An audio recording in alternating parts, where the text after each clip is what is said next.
Hello everyone, in this video I'll be translating and summarizing the latest Urdu broadcast by Shahbaz Gill to make it accessible for our English-speaking audience. Let's go through the key developments and insights in Shahbaz Gill's words. First of all, countdown. 85 days remain until Field Marshal Asif Munir's retirement and the arrival of the new army chief. Now let's move on to other news, starting with a bombshell statement and story. It is that now Khawaja Asif has entered the field and has denied Rana Sanaulah's statement. Loud and clear, he said, there will be no extension, no continuation. In his meeting, no such thing happened, meaning the Field Marshal will not be given any extension. This is what Khawaja Asif says. He has refuted Rana Sanaulah's statement. These days, Khawaja Asif is indeed very active, giving marathon interviews, sometimes 5 or 4 in a single day. He gives many statements, arguing with everyone from Supreme Court judges to bureaucrats, and also dealing with his own party, PMLN. Now he has also given a strong statement regarding the Field Marshal, that there will be no extension and no continuation. He said, "In my meeting no such discussion took place." According to him, all these media reports are fabrications.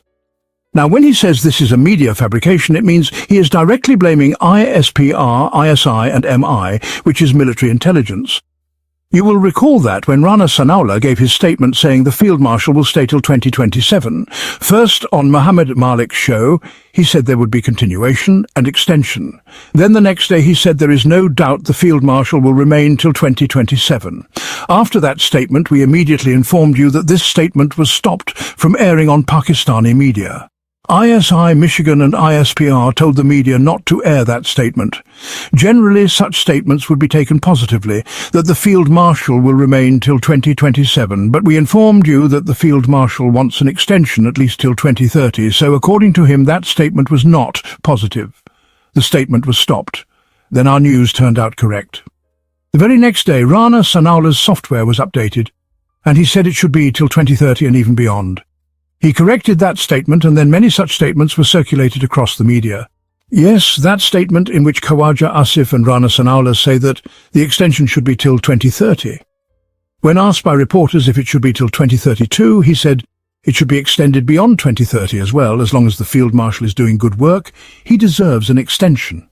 So now you understand the logic behind the statement that was stopped, and you also understand the logic behind what is now being circulated.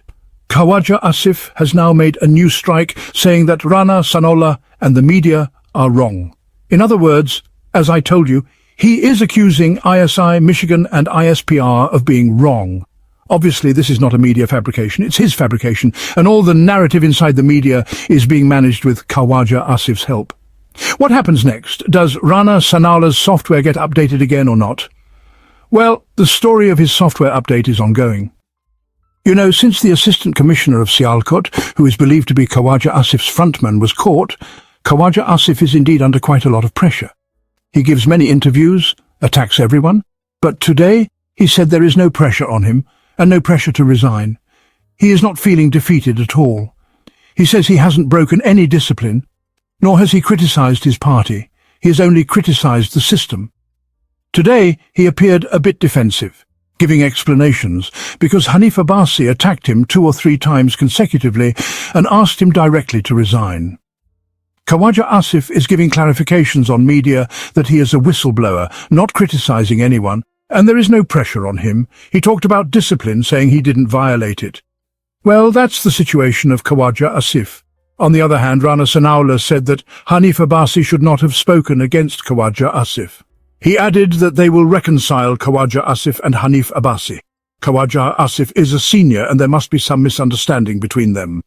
Now, just think about how interesting this game has become. First, there is a meeting of the army, then Rana Sanaullah comes and says the decision has been made, continuation will happen. Then he says it will till 2027, software updated, and he says till 2030 and beyond. Then Khawaja Asif comes and says no extension at all. Now, Rana Sanaullah is endorsing Khawaja Asif in some other matter and calling him his senior. The game is indeed at a very interesting stage. The PMLN really wants to somehow get through the months of September and October and then make a decision in the last few days. On the other hand, the Field Marshal always moves around wearing a bulletproof jacket. You saw that he was also wearing one in China. Everyone is analysing that. Now think, how much danger does he feel from the people around him? Obviously there is danger from the guards or warders, otherwise in China no one looked like they needed a bulletproof jacket, neither Putin nor anyone else. But anyway, our Field Marshal was wearing one there.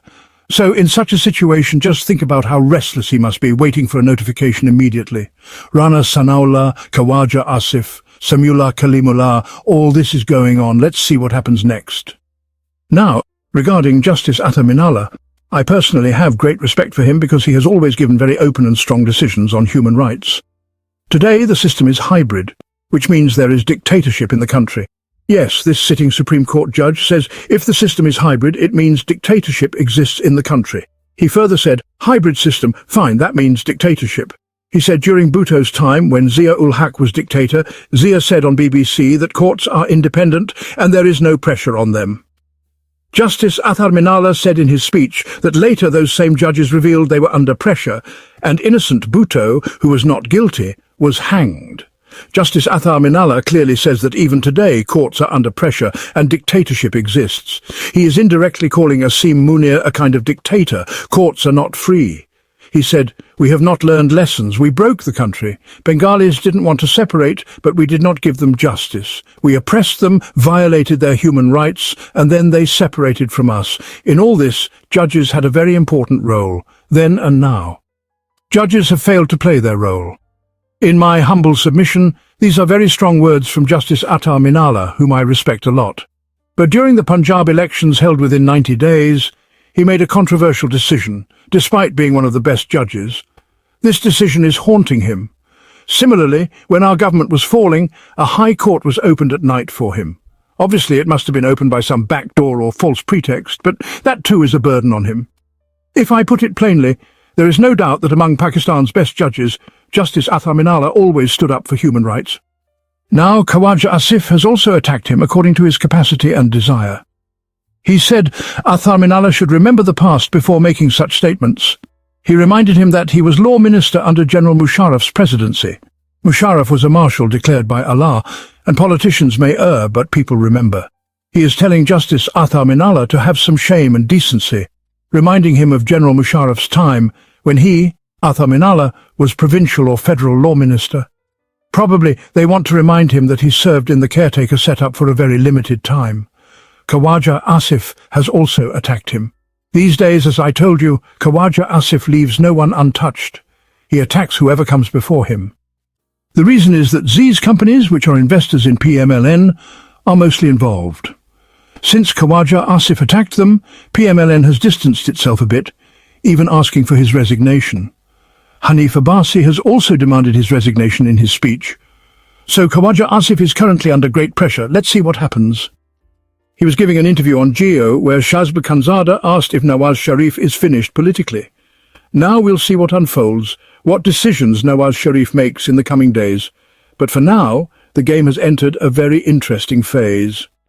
Yesterday we informed you that the bail of both sons of Mrs. Alima Khan had been approved. One elder son was already released from jail, and the younger son either got released today or will be very soon because their bail has been granted. Obviously, they were not at fault.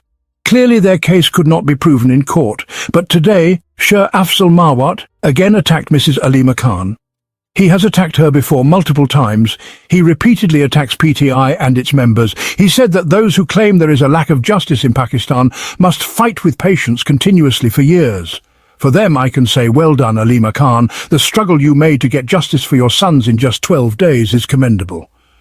He also said somewhere that this was a fixed match. The speed with which they got justice is now beyond understanding. If there had been any evidence against her sons, naturally the case would have proceeded. There was no evidence. People even submitted affidavits stating they were with them, and the sons were released. If they had committed a crime, then such accusations would have had a basis. Earlier, Shah Afzal Mawat kept saying about her sons and Sher Shah, saying that Sher Shah was standing with them, and that Sher Shah is in Pakistan for the past 1 or 2 months, but has not been arrested. He repeatedly instigated this. After that, not only Shah but also Sharif were arrested. Now, if they got justice in 8, 10 or 12 days, Shah Afzal Marwat is attacking again, saying all this is conspiratorial, and it's beyond understanding how they got justice. What does Shah Afzal have when the whole world knows that these children did nothing wrong?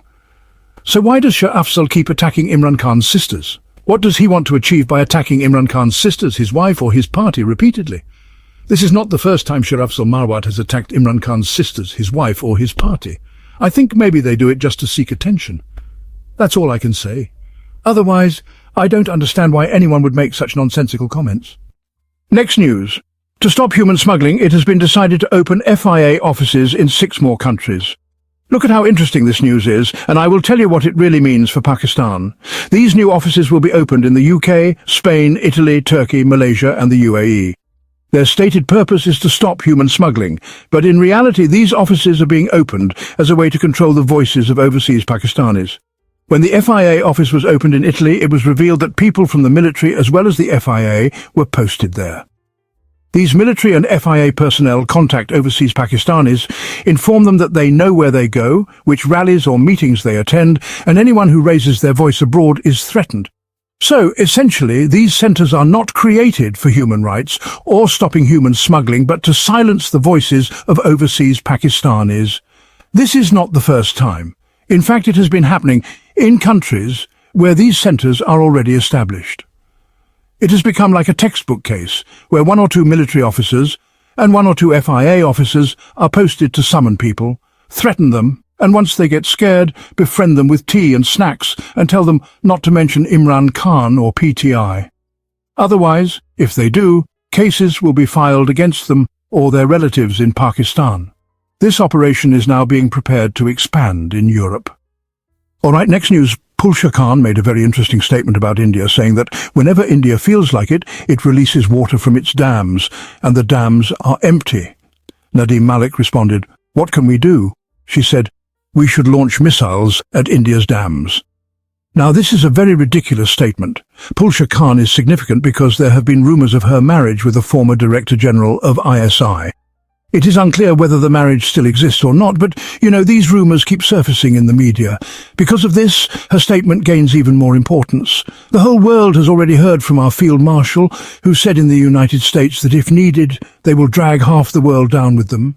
So if anything happens, they will also attack half the world. That statement alone is frankly uncontrollable. Now, Pulsha Khan is saying they will launch missiles.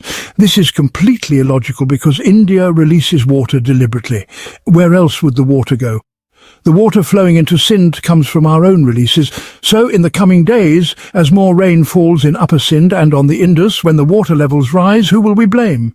When water is released from above, more water flows downstream. So it's, incomprehensible why the Pakistan People's Party is so eager to launch missiles and wage war. Everyone wants war immediately. Next news masterstroke played in Bahria Town case. A lawyer involved is not Malik Riaz's lawyer, but the lawyer of the allottees to whom Bahria Town allocated land. The land was about to be auctioned, or some of it had already been auctioned. The lawyer challenged the stay order in court and said that if you want to sell Malik Riaz's properties, sell them. But why are you harming the investments of the allottees? Why are you involving their investments in this matter? A brilliant statement was made. Malik Riaz owns many other buildings too. Why don't you auction those? Malik Riaz owns Bilawal House Lahore. Malik Riaz owns Bilawal House Karachi. Auction those first. The court said the matter is interesting. If Bahria Town properties are to be auctioned, why not start with Bilawal House? After all, it was not Malik Riaz who built it. It is his property too. Let's see if this happens or not. Another significant situation, Mahmud Khan Achakzai, whom Imran Khan nominated as leader of the opposition in Parliament because the case against Umar Ayub is ongoing, has made a statement. If the decision does not go in Umar Ayub's favour, Mahmud Khan Achakzai will take over. He said the army generals have sworn to protect the constitution of Pakistan, but break the constitution instead. Hundreds of Punjabis, Sindhis, Pashtuns and Balochs have been killed in military operations. Have they ever regretted or apologised for this? They asked the civilian leaders to apologise for the smallest things, but have they apologised for breaking the country or other acts? The context was their rally that was attacked, where many people were martyred. They were saying that they are attacked even when raising voices for the protection of the Constitution, and they are not even given the space to run a movement for the Constitution's protection. Next news, the owner of a housing society on Ravi River land, Haji Kushi Muhammad, has been arrested. It is said that he allegedly created a society named Theme Park on 12,000 canals of Ravi River land. Some sources claim Haji Kushi Muhammad was arrested a week ago. He has sold most of the land and people have already built homes there. FIA sources say that some ISI and FIA officers are involved in this case. Now Haji Kushi Muhammad will be held for a long time and then released after taking a lot of money from him, because they cannot arrest or take money from Alim Khan, who has sold those plots. So Haji Kushi Muhammad was arrested, money will be taken from him, and then he will be told to take the blame for what happened. He's denying any wrongdoing and blaming the editor of the video, who is a trusted person. Think about it. This person is respected by Mariam Nawaz, whom she calls her dada, or uncle, and follows. He is one of her closest advisors and has a well-paid job at PTV. That wraps up our translation of Shahbaz Gill's video. I hope this English version helped you understand his message better. Please like, share and subscribe to Awami Lens to help our community grow. Don't forget to leave a comment below and let me know what you thought of this effort.